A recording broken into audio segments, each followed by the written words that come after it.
So we can have advantages of solar power stations. We have lower maintenance cost.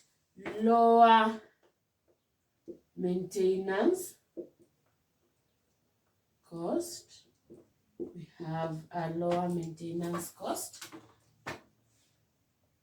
Then we have reduces electricity bills. It reduces electricity bills. Reduces electricity bills.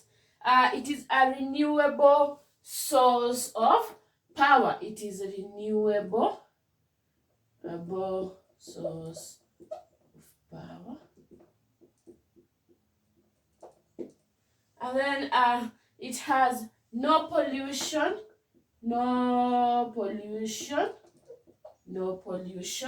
Then lastly, it can generate electricity in any climate. It can generate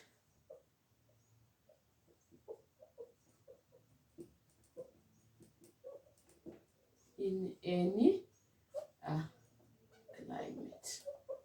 So that is some of the advantages of solar power stations. Can we look at other disadvantages? So the disadvantages of solar panels, solar system. I know that we are all conversant with how a solar panel is. Some of us, we put them on top of the of our roofs, and there are some portable that we just take outside in the morning and return it back in the evening. So we have